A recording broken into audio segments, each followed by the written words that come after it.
Sebelumnya bapak atau kakak ini? Bapaknya boleh? Oh bapak, oke, biar lebih formal ya? Ya. Oke, siap. Pak ini duduk gitu dapat uang, makan dapat uang ya Pak?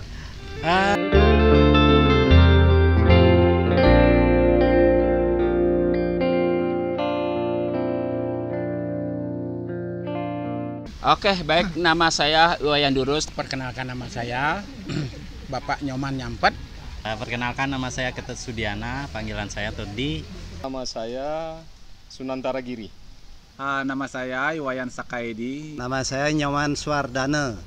Nama saya Sandi. Oke, umur boleh. Saya sudah kepala 5. Saya sudah kakek-kakek.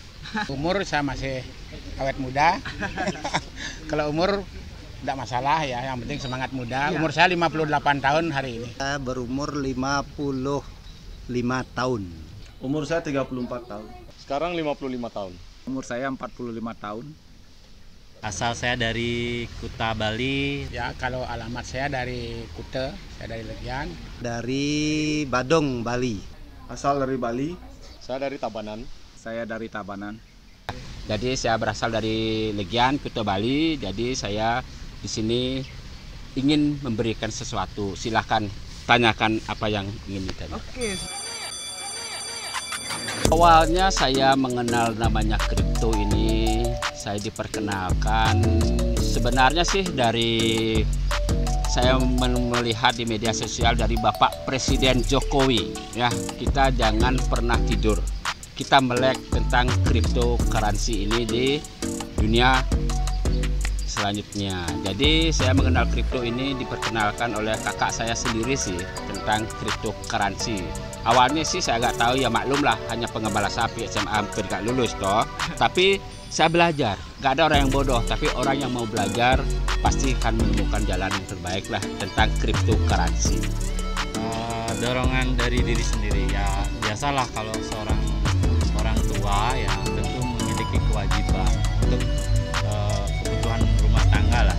Jadi di masa pandemi ini saya mengenal akhirnya itu aset kripto ya, dimana di masa pandemi itu bisa merubah keadaan finansial saya di masa yang transisi yang melanda dunia seperti itu. Bapak bergerak di bidang pariwisata karena Bapak dari Legian. Secara konvensional pariwisata pada saat ini sudah 1 tahun lebih Bapak sudah hancur-hancuran di sana.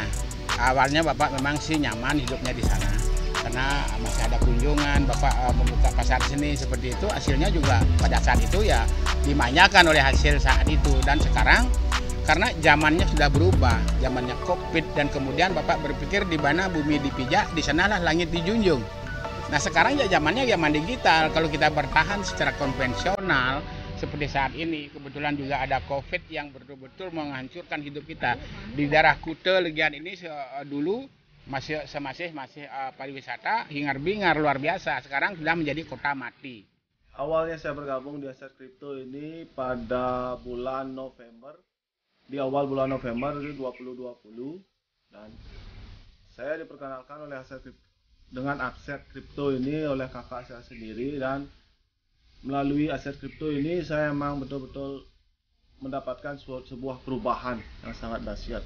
Awalnya sih LTC, Community. Karena saat pandemi. Jadi saya bergabung itu dengan akhirnya LTC ke LBC. Sangat membantu sekali saya dalam gabung di LTC. Makanya Bapak mencari jalan alternatif di mana bumi dipijak, di sana langit dijunjung itu. Sekarang zamannya zaman digital. Mau tidak mau, suka tidak suka, kita harus ikuti zamannya. Di mana bumi dipijak, di sana langit dijunjung itu. Pada zaman sekarang kalau kita hidup di zaman digital, kalau kita masih konsepnya di konvensional, kita akan ketinggalan gitu loh. Bapak berpikir seperti itu. Makanya tidak terlambat untuk seumur Bapak sudah tua dan lain sebagainya. Bapak ikuti, Bapak pelajari seperti itu. Dan demikian sehingga saya terjun di cryptocurrency ini. Tuh. Saya belajar dari aset kripto itu bergabung dari LTC dulu. Ya, kenapa saya bergabung di LTC? Karena saya melihat perkembangan kripto yang ada di Indonesia ini sudah mulai maju. Dan sekarang sekarang di LTC itu sudah berubah menjadi LBC dan pure cryptocurrency yang kita harus kerjakan ke depan.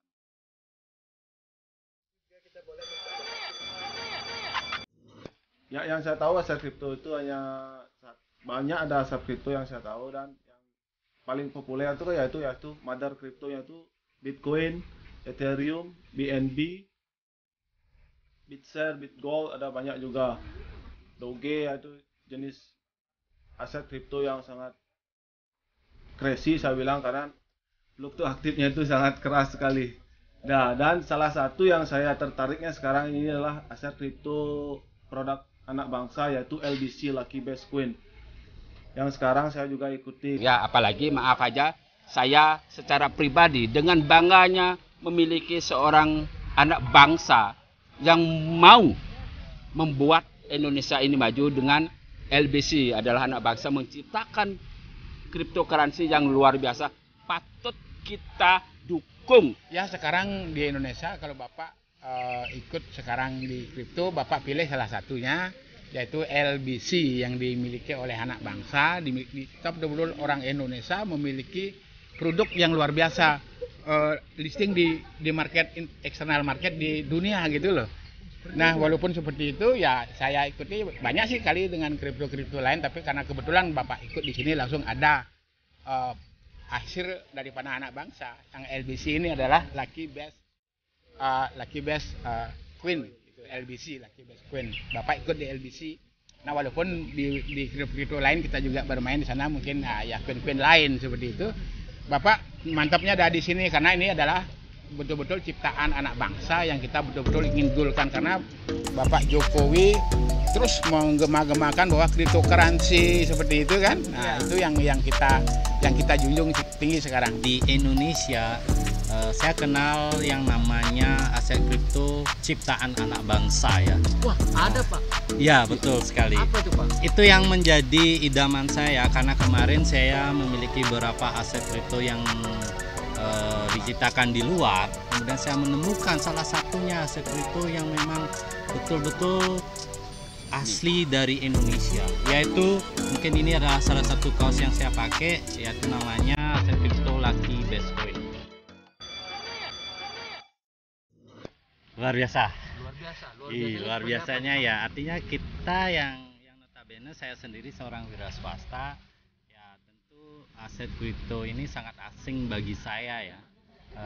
Sempat saya dengarkan, cuma saya mungkin paradigma umum ya, mereka mengenal aset kripto itu ya mengabaikan ya, mustahil seperti itu. Kalau saya akhirnya mengambil keputusan ini karena keterpaksaan, karena kondisi yang melanda, sehingga saya mengambil keputusan ya sudah, saya akan berusaha belajar, toh ini adalah sebuah perkembangan zaman yang mesti saya ikuti.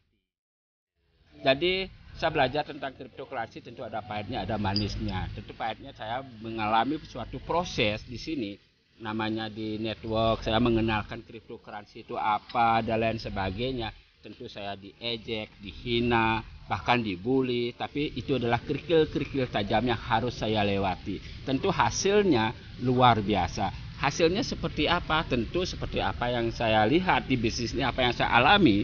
Tentu hasil yang positif yang saya dapatkan di sini itu adalah suatu pengembangan diri, walaupun saya sudah berusia loh ya. Di mana-mana, karena ada dua perbedaan antara siang malam, utara selatan, timur barat, suka dan duka pasti ada. Tetapi sebagian lebih banyak sukanya daripada dukanya. Ya, karena kita nikmati aja proses itu, duka apa itu otomatis kita secara apa suka. Jangan kita pikir jeleknya, kita harus positif, pikir bagusnya gitu loh. Karena memang cryptocurrency-nya memang memberikan jaminan luar biasa ke depan. Ya, Bapak sudah umur sekian, tapi Bapak sudah fokuskan kepada anak-anak Bapak, ya, orang-orang yang muda-muda sekarang, itulah yang Bapak bina untuk. Jadi selama saya mengikuti usaha yang di kripto ini, banyak sekali hal yang saya dapatkan. Pertama adalah bagaimana kita untuk mengikuti sebuah peluang usaha di era digital ini, ya. Karena usaha ini tidak terkena dampak COVID-19, itu yang luar biasa sekali. Karena pada saat ini semua negara terkena musibah COVID-19 ini, tapi di balik COVID-19 ini ternyata Tuhan memberikan jalan yang luar biasa. Perkembangan yang saya dapat dari LBC itu aset yang sekarang ini sangat luar biasa karena membantu perekonomian masyarakat di Bali, di NTB dan Nusantara pada umumnya. Pengalaman selama bergabung di aset kripto ini sangat membantu saya dalam perekonomian, dalam khususnya penghasilan sehari-hari. Awalnya sebulan itu saya sebenarnya di pariwisata ya, karena anjlok di pariwisata, akhirnya saya juga pensiun, akhirnya saya bergabung dan menemukan namanya LBC, Lucky Best Community. Nah, sehari-harinya ini saya geluti dengan merekrut. Akhirnya saya bisa ya mendapatkan hasil lah dari pengalaman yang saya setelah bergabung di LBC dulu itu memang bagus sekali karena gimana sekarang kedepannya kita memang harus memiliki aset kripto karena aset yang kita kerjakan selama ini itu sebanyak mungkin kita harus gerakkan melalui aset digital kripto ini.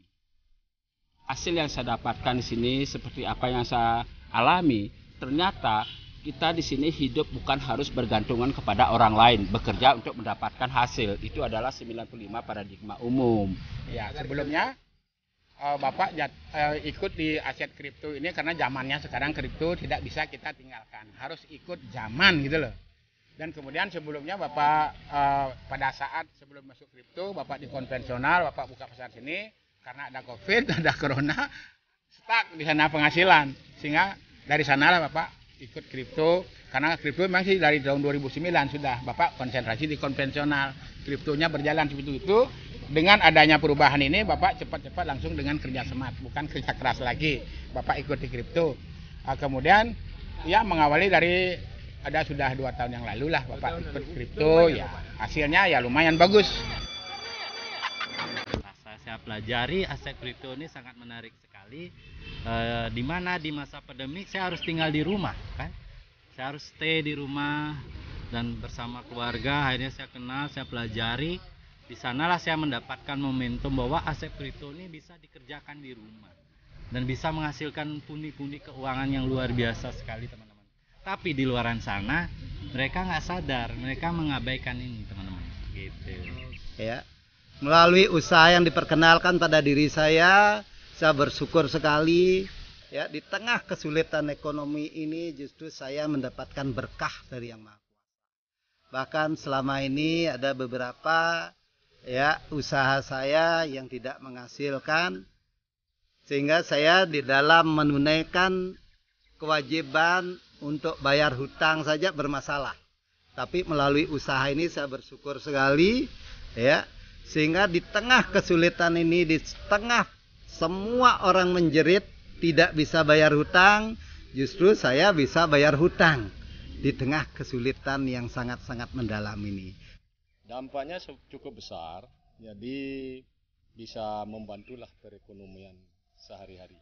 Ya khususnya paling kecil lah, misalnya kita bayar untuk listrik, terus itu BPJS, dan juga saya kan punya anak juga ya, uang rokok atau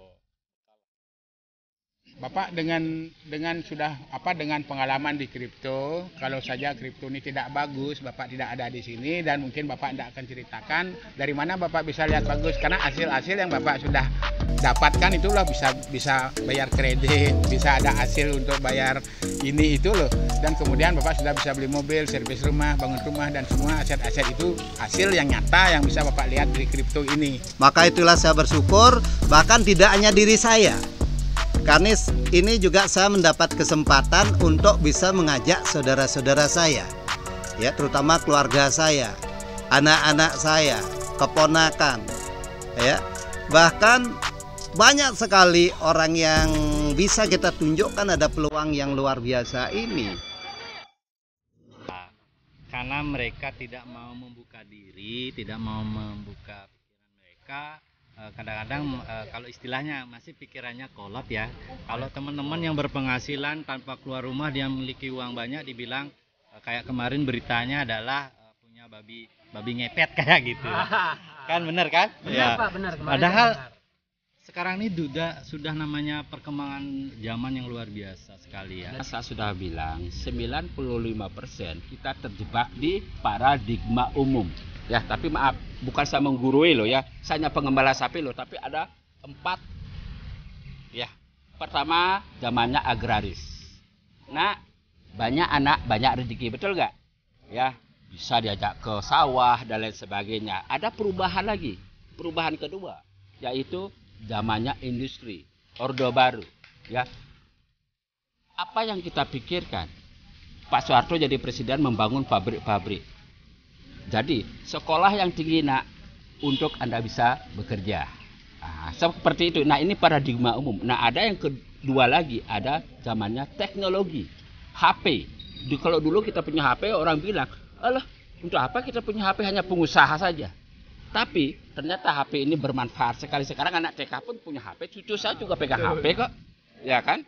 Jadi HP ini bisa untuk berbisnis. Nah, saatnya sekarang lagi ada perubahan, namanya uang digital, kripto. Nah, disinilah saya melihat Bapak Presiden Jokowi menyampaikan, "You jangan tidur, you meleklah dengan zaman di saat sekarang ini, dunianya digital." Di mana uang digital ini berlaku di seluruh dunia, termasuk di Indonesia, dan ini sudah diakui oleh Bapepti. Hanya di dalam kegiatan yang sudah berjalan ini, memang saya sadari, baik pun yang kita lakukan, belum tentu baik ditanggapi oleh orang. Tapi saya punya prinsip, padi yang saya tanam sering sekali diikuti dengan tumbuhnya rumput.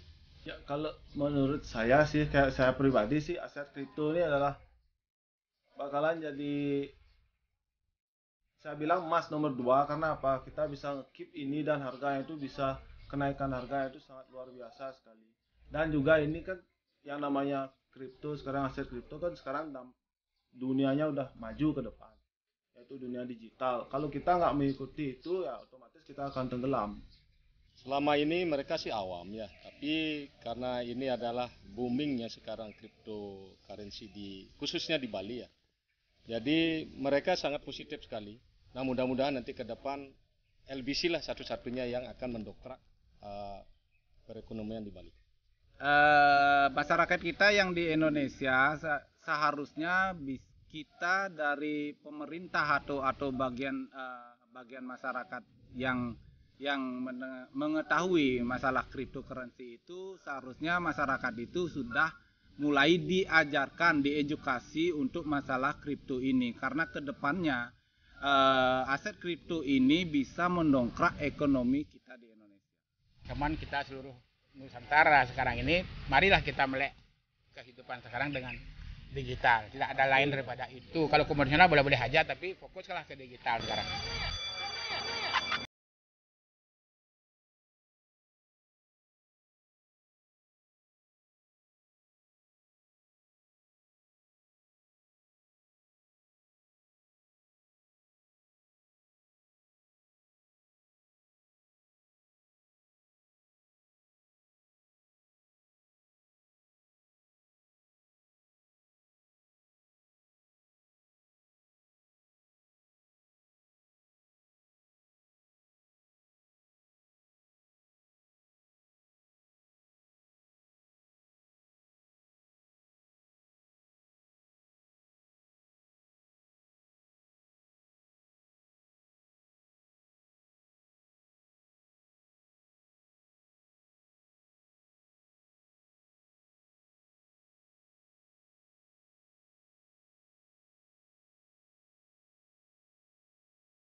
Keren.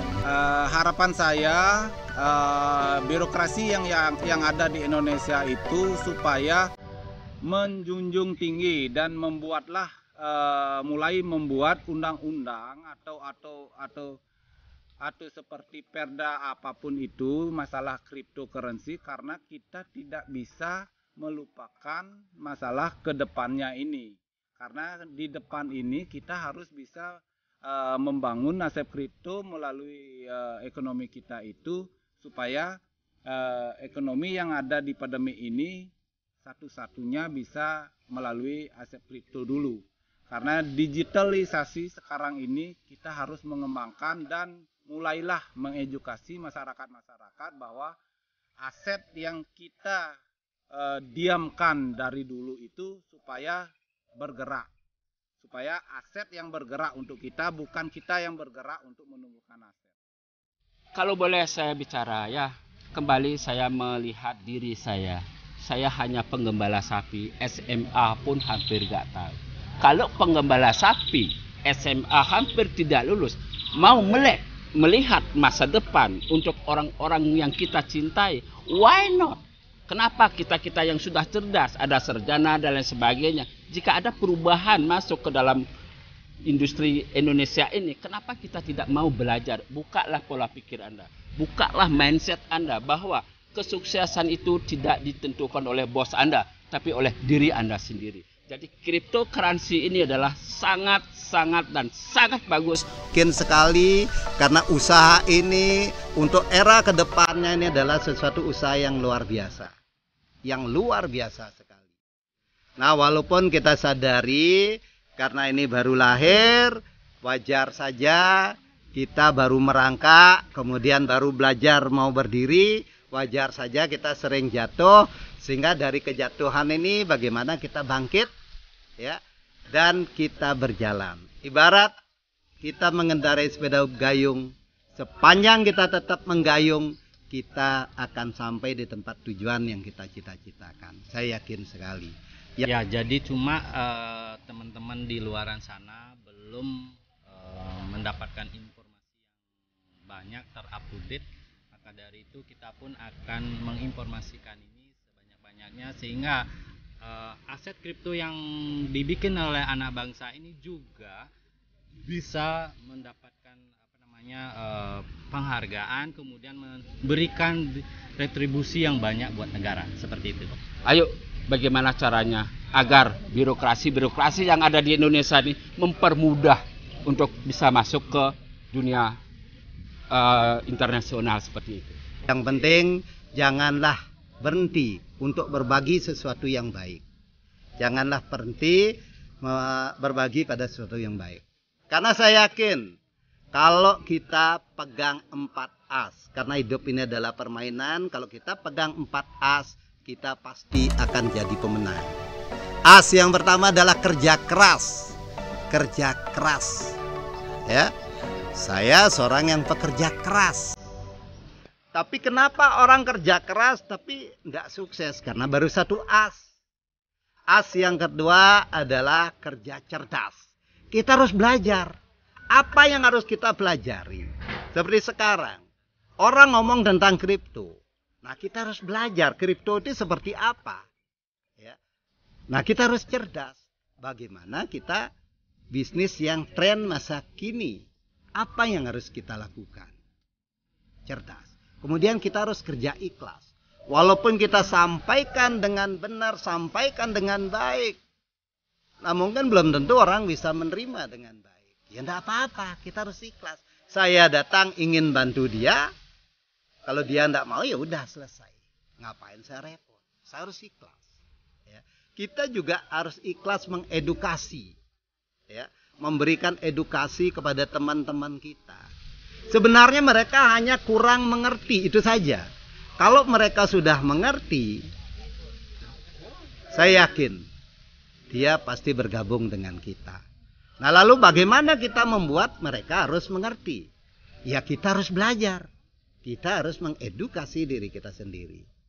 Nah, kemudian as yang keempat, kerja tuntas. As.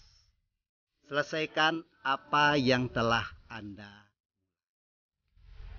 Selesaikan apa yang telah Anda mulai. Kita sudah memutuskan untuk bergabung pada hari di sini. Kita selesaikan. Sampai jumpa di puncak kesuksesan.